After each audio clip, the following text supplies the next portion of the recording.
जैसे हो रहे हैं।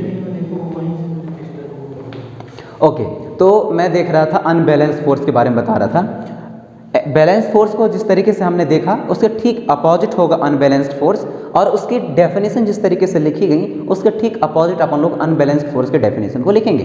बाकी यदि और कोई ग्रेटर भी हो सकता है तो क्यों ना हम उसको अप्लाई करें, तो वो ये हैं, which two opposite force of different with different magnitude और वेलोसिटी। यदि दो अपोजिट फोर्स अप्लाई की जाती है किसी ऑब्जेक्ट को मूव करने के लिए या ब्लॉक को मूव करने के लिए with different magnitude and different velocity के हिसाब से, तो क्या होंगे बेटा, पुल द ब्लॉक के लिए जो यूज की जाती है, the block would begin to move in the greater force. और तब क्या होंगे, जो ब्लॉक है बेटा वह जिधर ग्रेटर फोर्स अप्लाई की जा रही है उधर क्या होने लगेगा, टुवर्ड्स द ग्रेटर फोर्स वह क्या होने लगेगा, मूव होने लगेगा। तो इस तरीके से यदि हमें फिनोमेना या प्रोसेस देखने को मिलते हैं तो अपन लोग इसको समझते हैं और कहते हैं क्या, अनबैलेंस्ड फोर्स। आई होप कि आपको ये वीडियो और ये टॉपिक और आज का सेशन समझ में आया होगा। What is the force and what is the difference definition between the balanced force and unbalanced force.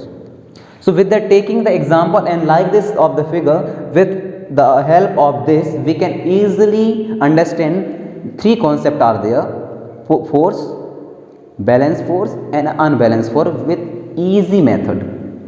How? Again, one time more we can repeat. Force, the concept of force is based on the pull or hit or pull. क्या बोला गया है कि जो force का concept है वह उस पर बेस्ड होता है कि किसी चीज को हम खींचते हैं या ढकेलते हैं, यानी कि पुश करने और पुल करने की फिनोमिना ही क्या है, फोर्स है।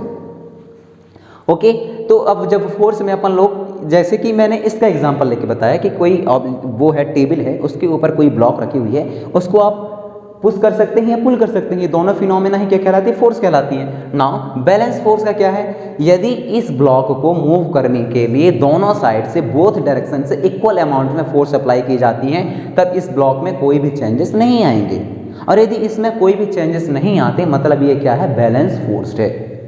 और यदि ऐसे ही कंडीशन सेकेंड केस दिखाया गया जिसमें ब्लॉक के एक साइड से हायर क्वांटिटी यानी कि मोर पावरफुल मैन पुल कर रहा है और दूसरी साइड से लोअर पावरफुल मैन पुल कर रहा है, एक्चुअली जो ब्लॉक है किधर मूव होगा, towards the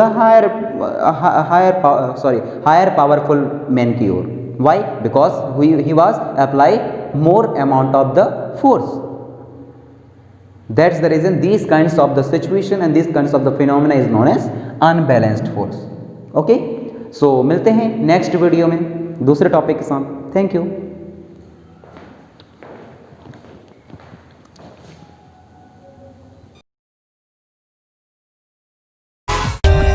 For more updates, subscribe to our channel, click the show links and enjoy watching the videos.